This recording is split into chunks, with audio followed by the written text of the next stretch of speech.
Right before a race starts is the time where race car drivers get the most nervous. Coming up. Green flag, green flag. Monterrey, Mexico, race number 2 in the Champ Car season. Mario Dominguez is the fastest Mexican on the planet. For this 2002 Rookie of the Year, it's a homecoming. It's a very stressful situation. Will the hype hurt Probably feels a lot of pressure here from sponsors and friends and family. or help his chances for a win? You get the butterflies in your stomach. Mario Dominguez into the grass, back up on the racetrack. Ride along with one of racing's rising stars. I love to compete. I love to win. Next You have to go right away. Yes. on Race Car Driver. With 750 horses under the hood, Champ Cars are fast, furious, and on the edge. And so are the men who drive them. I couldn't have given him any more room. Using turbocharged engines that can hit 230 miles per hour, these drivers have to be fitter and faster than any racers on the planet. I love to compete. I love to win. Now you'll get an exclusive look on what drives them on and off the track. More so than money, it really comes down to pride. And one team's quest, pushing the limits in hopes of winning the championship. No, he's not. Damn it. While competing in 14 races on ovals, permanent tracks, and street courses all over the world. has a flat. Keep going. Against the best drivers in the series. Man and machine, driven to perfection. Race Car Driver starts now. But this race, Monterrey, is all about Mario Dominguez. Well, I get a lot of support from the fans here in Monterrey. It's a beautiful place to come and race at. The people are very enthusiastic and the fans are always cheering for us, the Mexican drivers, and I really enjoy coming here. Mi corredor favorito, bueno, es Paul Tracy, y bueno, también tengo a Mario Domínguez, obviamente, porque es mexicano. Mario Domínguez es un chavo muy importante en todo, bueno, en todo México. A mí Mario Domínguez me gusta porque siempre corre, lo mismo que quiere pasar, corre con todo el alma. Last year I finished on the podium and it was crazy, you know, it was like a big party, big celebration. Everybody's very, very happy, and I really want to work hard and give it my best shot so I can finish at least, you know, on the podium and shoot for first place, so everybody can be very happy and we can party again. Mexican fans here in Monterrey will turn out in very big numbers. Everybody likes to see a national champion win, and Mario's had success here. So, you know, there's a lot of pressure on him. Dile más fuerte, win. Win. Eso. We've already run out of merchandise for Mario, basically taking caps off the crews to give to the fans. Probably feels a lot of pressure here from personal, sponsors and friends and family, and that's got to be a lot of pressure on your shoulders. The crew also feels the pressure. They've already spent hundreds of man-hours back at their Indianapolis shop preparing for this race. Getting all the numbers, John? I'm trying. Excellent. We're coming here, right?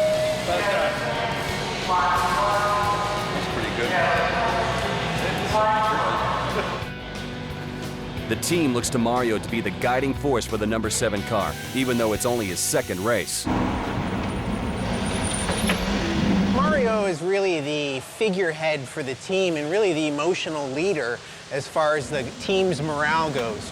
Routinely throughout the race weekend, his attitude and his feedback to me and our relationship kind of filters down to the guys, and it makes a difference throughout the weekend.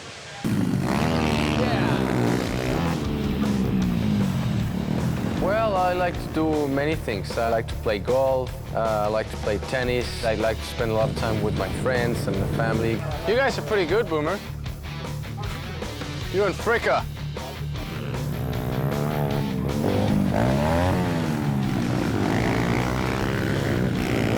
We came to do a little motocrossing with some of my friends from the team and to check it out, just ride around a little bit, nothing too dangerous because I don't want to get hurt before the races or anything. I started racing motocross 50cc motorcycles when I was little. In fact, I cried for my dad for like 3 years, every day, straight. for him to buy me a motorcycle. Finally, after 3 years, he accepted. I was only like 10 years old. He took me to a race, and I won my first motocross race.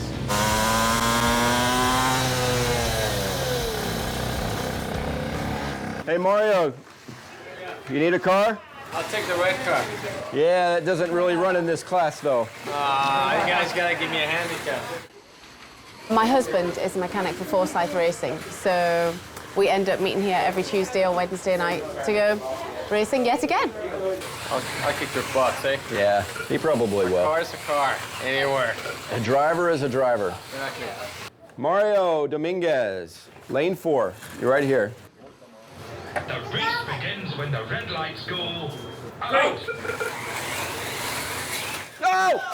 They've all got a real passion for racing, whether it be cars, bikes, whatever. I think to be this dedicated to it, you have to have a passion for it.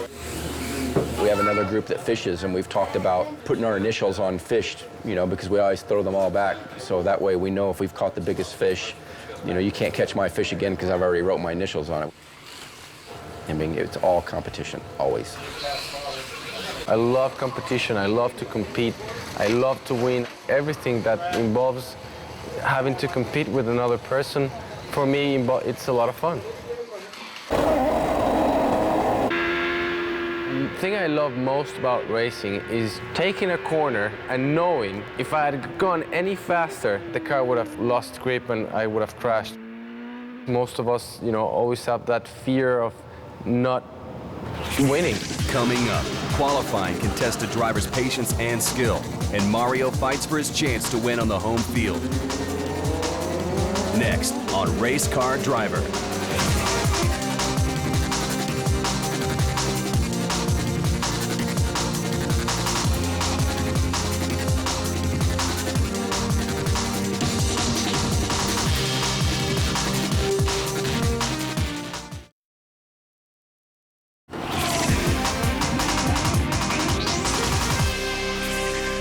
Five minutes. 6 minutos. Is that wrong? 6 is 5, isn't it? Is it 6? Damn it! 1, 2, 3, 5 minutos! Mike Pawlowski, my engineer, is great. We've managed to communicate very well together. Communication is a very large part of my job. We have tons of sensors on the car and lots of data, but without the driver's feedback and his interpretation of what's going on with the car, I can't do my job effectively. And he can't go fast unless he feels comfortable. It's very, very loose on the long duration corners. You can't hold a fast, steady speed without the car just... You always have problems in communication. You'll think he says one thing and I'll write it down, but I'll come back later and talk to him and he'll say opposite. It's just part of the job, and it's kind of like a bit of marriage. You have to read between the lines some of the time. The engineer and the driver get so close to each other that they are able to finish each other's sentences, or even give each other a look or a nod or even a grunt that will speak 1,000 words. We didn't do our fastest time with this, did we? Yes, you did. Yeah? Yeah. Hit this lap. Hit this lap.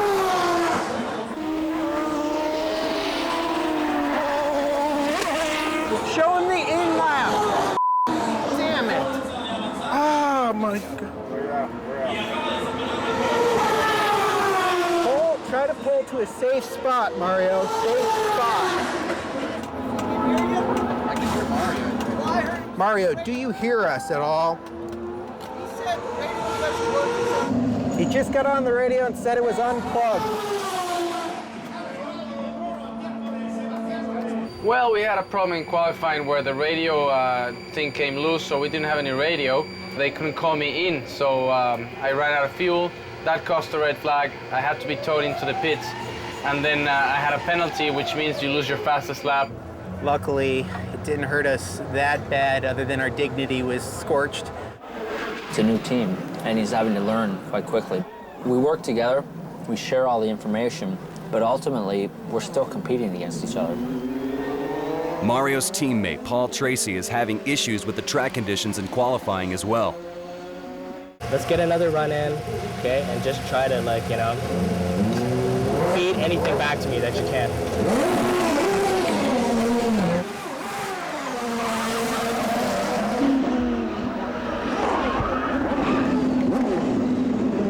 This track is really, really slick. I think this city just has a lot of dust. You know, it's particularly dusty to begin with, so a couple of guys went off right through the grass, threw up a lot of dirt there, and unfortunately, Paul was just a victim of running through that dirt and grass on the track. The important thing for us as a team is not to get panicky about the grip conditions. There's so much fucking dirt on the track, it's ridiculous. Look at these fucking cars. Spin it off. 10-4, Paul. 10-4. Spill down. You have no control of the car, you know, because there's so much grass and dirt on the track. It's like driving in the grass. Oh, it's very dirty. Everybody's dragging dust and grass, and so every time you come to the corner, it's different.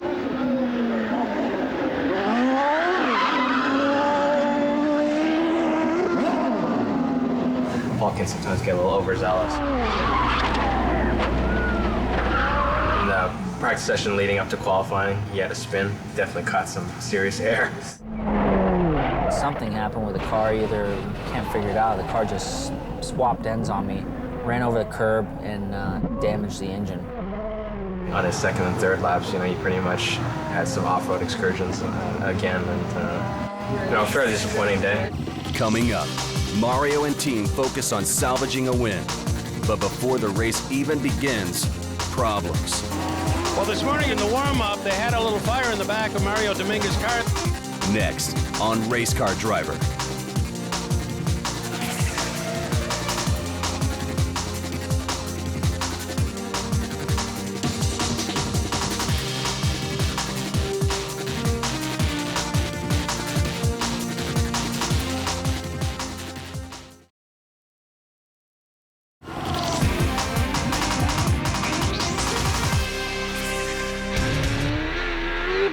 People don't realize the amount of effort a race car driver has to put in to drive a race car, especially a car like the ones we do. The steering wheel is very heavy, and the faster you go, the heavier it gets because the car gets sucked down to the ground because of the aerodynamics and the ground effects.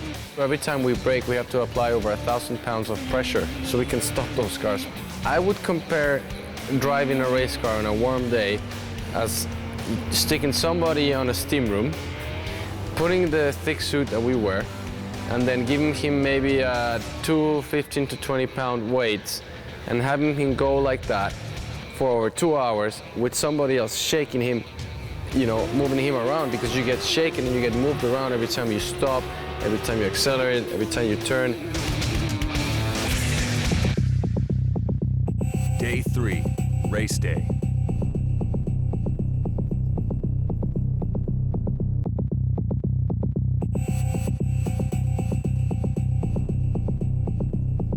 More bad news as Mario Dominguez strikes the wall during warm-up.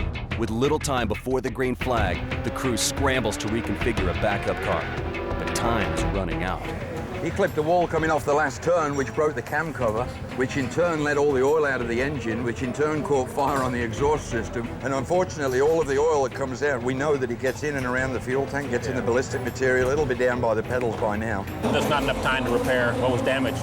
Basically, a broken engine causing oil fire, just tons of fire damage. Before this goes anywhere near that, they're gonna have to pull the skids off and mop as much oil up as possible. Plus, the normal guy that does the gearboxes this side has got ill, so we've had to pull guys from Tracy's side. The race tech one has to go on that one. If you can get it off without damaging it, I'll get another one. So it's very important. I mean, you got a driver here, it's his home country that, I mean, it's important that he does well. We've kind of dug ourselves a deep hole with the little incidents that both of our drivers had. Well, this morning in the warm-up, they had a little fire in the back of Mario Dominguez's car, and they had to switch a lot of the parts to the backup. One of the things that didn't get accomplished until the very end of the changeover exercise was fitting him in the seat and getting his pedals correct. That was done on the grid just before they put the helmets on. Green flag, green flag. Underway at Fundadora Park. Sebastian Bourdais totally clear of the field into turn 1. Second spot belongs to Tracy. Mario struggles with his backup car. Mario Dominguez into the grass, back up on the racetrack. But teammate Paul Tracy is coming on strong, making it a fight for first with Sebastian Bourdais. I didn't think that we were going to be able to run with Sebastian with the way that he ran all weekend and was so much quicker than everybody. I thought that we were going to really struggle. I was able to pace right behind Sebastian, and we had everybody else covered.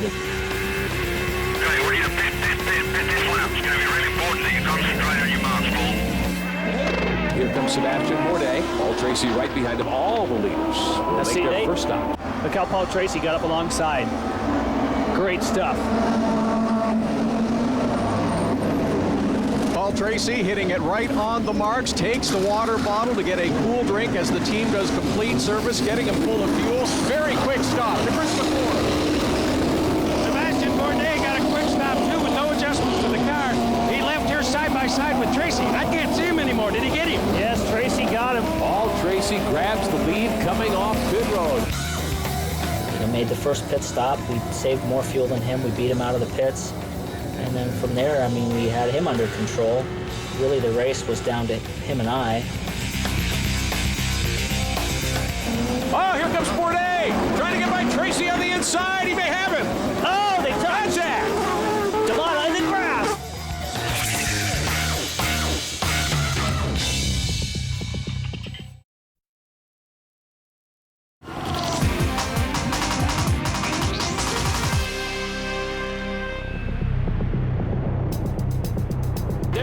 Contact between Tracy and Bourdais. He's out. Tracy with a broken front suspension on the left corner. Unbelievable. Look at Paul. Paul is giving him room. Paul is not going to drive off the outside edge of the racetrack. And as Sebastian comes out, he unwinds the wheel, and I don't think he had to. Oh, I gave the guy plenty of room. I couldn't have given him any more room. You know, he came in locked up. I moved out of the way for him and gave him room, and then he just drove over the front tire. Looked to me like it's twice. Yeah. You know, hit you once going in and then climbed all over you coming out. It's our championship up, though. Yeah, it's only the second into 14. We'll be all right. With Paul taken out, all hope for a Forsyth win now rests on Mario. But just 7 laps later, more trouble in turn 5.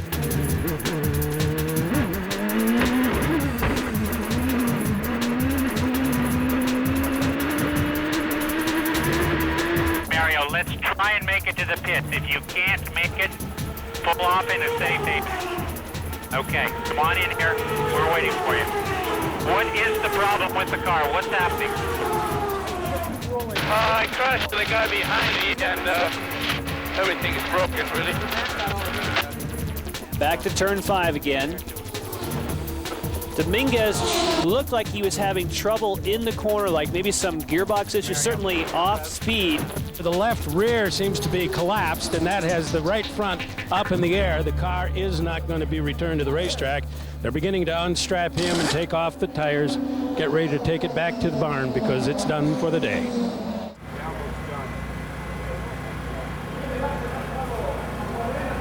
Both cars out today, yeah. One while it was leading, and Mario was running well. Looked like he was going to start picking some of them off. So. The car wasn't any good for you, though, either. I mean, it's not all your fault. You were driving the it still wasn't very good. I could see you saving it all the time. So, I mean, you know, don't put it all on yourself. The car was nowhere near perfect, all right? I'm sorry.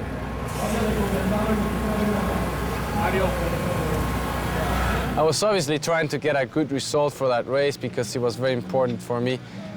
Racing my home country and all the fans cheering for me, they wanted me to give them a good result, and I feel bad I couldn't do it. It's much better when you win and you're taking all this thing apart. You know what, I'm proud of my guys today. They did a great job. We had a good car, and so it's frustrating that we didn't come away with a win. You just can't believe it. You worked so hard, and you're just like, I just can't believe it's over. That is racing. Sometimes it goes your way and sometimes it doesn't. When it's so close and you can practically taste it and you know it's going to set the tone for the rest of the year, you know, it really guts you. It was a disaster of biblical proportions, and you know, everything that could go wrong, I think today did go wrong. We were looking for the raining frogs. That never quite happened, but it's one of those days. I mean, sometimes you're the windshield, sometimes you're the bug, and we were This morning we were pretty much the windshield, and this afternoon we were the bug. What are you going to do? Just one of those very bad days at the office. Sebastian's teammate Bruno Junqueira is the eventual winner in Monterey. Mario and Paul both lose 2 spots in the standings and must now focus on the next race to gain any significant points in the Champ Car World Series. Next week on Race Car Driver. Dominguez again comes back, a great move inside turn 2. I never give up. I just keep on fighting. We're headed to the Milwaukee Mile.